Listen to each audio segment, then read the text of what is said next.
Perkenalkan, nama saya Titris Nurhasa Sabila dengan NIM 2024-660 akan menjelaskan sedikit tentang definisi pendidikan karakter.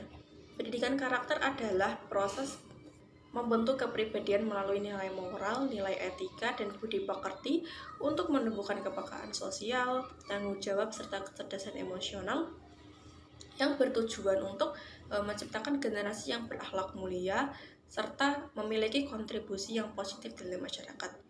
Nah, pendidikan karakter ini itu perlu dimulai sejak dini dengan dukungan keluarga, sekolah, dan masyarakat. Lalu pendidikan karakter di era digitalisasi seperti sekarang itu sedang menghadapi tantangan yang besar dari pengaruh teknologi informasi, seperti resiko termakan hoaks dan perundungan cyber. Nah, hal ini itu jadi penting bagi pendidik dan orang tua itu untuk membimbing siswa atau membimbing anaknya menggunakan media digital dengan bijak serta mengajarkan etika digital agar mereka itu menjadi generasi yang bertanggung jawab dan positif.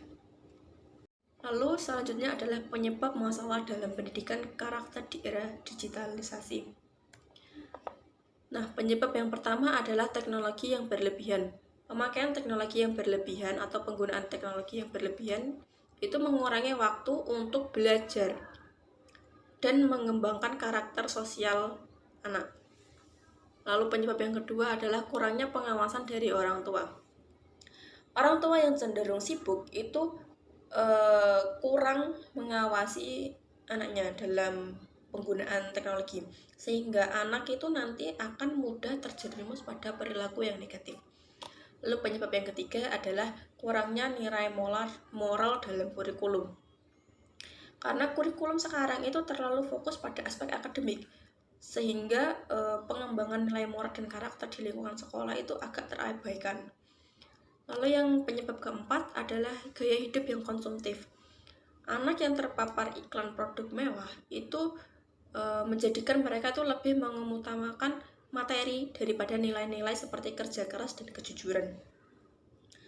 Lalu penyebab yang kelima adalah kurangnya interaksi sosial langsung.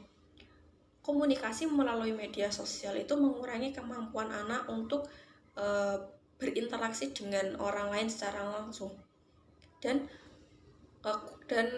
menjadi sulit untuk memahami emosi orang lain. Perkenalkan, nama saya Dian Asminingsih Arung Kristianti dengan NIM 2024-659. Di sini saya akan menjelaskan pencegahan yang dapat dilakukan. Pencegahan yang dapat dilakukan yaitu yang pertama dengan cara pengaturan waktu penggunaan teknologi, yaitu orang tua dan pendidik perlu membatasi waktu penggunaan perangkat elektronik dan menggantikannya dengan aktivitas produktif seperti membaca atau olahraga. Kemudian yang kedua, meningkatkan keterlibatan orang tua, yaitu orang tua harus lebih aktif mengawasi dan terlibat dalam kehidupan anak dengan meluangkan waktu untuk berdiskusi dan melakukan kegiatan bersama. Cara yang ketiga yaitu menggabungkan nilai moral dalam kurikulum. Sekolah perlu menyertakan pendidikan karakter dan nilai moral dalam kurikulum, seperti pelajaran etika, kepemimpinan, dan tanggung jawab sosial. Yang keempat yaitu mendorong interaksi sosial langsung, menciptakan kesempatan untuk interaksi sosial langsung melalui kegiatan kelompok, olahraga, atau seni yang dapat mengembangkan keterampilan komunikasi dan empati. Yang terakhir yaitu dengan cara edukasi gaya hidup sehat dan berkelanjutan, mengajarkan gaya hidup sehat dan nilai-nilai seperti kerja keras, kedisiplinan, serta mengurangi materialisme melalui kegiatan seperti daur ulang dan pengabdian masyarakat. Kemudian, bagaimana solusinya? Di sini diterangkan ada beberapa solusi. Yang pertama, mendorong interaksi sosial langsung, yaitu mendorong keterlibatan dalam kegiatan komunitas atau fasilitasi aktivitas seperti olahraga, seni, atau pengabdian masyarakat untuk memperkuat keterampilan sosial. Yang kedua yaitu dengan solusi meningkatkan peran orang tua. Orang tua bisa melakukan pengawasan dengan memperhatikan aktivitas anak. Jaga komunikasi yang baik agar anak merasa didengarkan dan diperhatikan. Kemudian solusi yang ketiga yaitu pendidikan karakter dalam kurikulum. Pendidikan karakter diintegrasikan dalam pembelajaran budaya sekolah dan ekstrakurikuler. Pembelajaran di kelas menjadi fokus utama dengan penerapan nilai karakter pada setiap mata pelajaran. Kemudian, solusi yang terakhir yaitu bijak berteknologi. Batasi waktu penggunaan perangkat elektronik.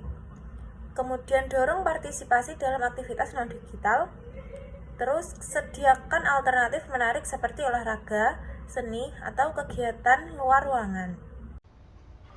Di sini saya akan menjelaskan bagaimana kontribusi mahasiswa dalam pendidikan karakter di era digitalisasi. Yang pertama, mahasiswa sebagai fasilitator. Di sini mahasiswa yang akrab dengan teknologi dapat membantu masyarakat untuk memahami perkembangan teknologi, pentingnya keamanan internet, dan etika dalam menggunakan media online. Yang kedua, mahasiswa sebagai penggerak melalui media sosial.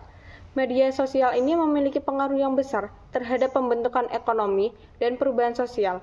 Di sini, dengan meningkatkan kesadaran tentang pentingnya pendidikan karakter seperti kejujuran, empati, dan kedisiplinan, mahasiswa dapat membuat konten seperti kutipan inspiratif atau yang biasa kita kenal dengan quotes, dan video yang mendorong nilai-nilai tersebut.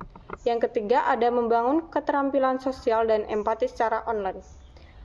Mahasiswa memfasilitasi diskusi kelompok atau program mentoring virtual untuk membantu peserta didik mengembangkan keterampilan komunikasi dan kerjasama yang dimiliki. Yang keempat, ada menjadi teladan dalam perilaku digital yang positif. Mahasiswa dapat mempraktikkan etika digital yang baik dalam berinteraksi di media sosial dengan cara seperti menghindari bahasa yang kasar, menghormati pendapat orang lain, dan tidak menyebarkan informasi palsu atau yang biasa kita sebut dengan hoax. Yang kelima, ada pendidikan jarak jauh berbasis online. Mahasiswa dapat membantu mengintegrasikan nilai-nilai karakter seperti kejujuran, empati, tanggung jawab, dan kedisiplinan dalam materi pembelajaran online. Yang terakhir ada kesimpulan, era digital memberikan dampak besar bagi pendidikan, baik positif maupun negatif, dengan tantangan utama berupa penggunaan teknologi berlebihan, kurangnya pengawasan orang tua, fokus kurikulum pada akademik tanpa nilai moral, dan gaya hidup yang konsumtif. Untuk mengatasi ini, perlu ada pembatasan penggunaan teknologi, peningkatan peran orang tua, integrasi nilai moral dalam kurikulum, dan penguatan interaksi sosial secara langsung. Mahasiswa juga memiliki peran penting dalam meningkatkan kesadaran tentang pendidikan karakter. Dengan kerjasama antara orang tua, pendidik, dan mahasiswa, pendidikan karakter diharapkan dapat terintegrasi dalam sistem pendidikan untuk menciptakan generasi yang unggul secara akademik dan memiliki moral yang kuat.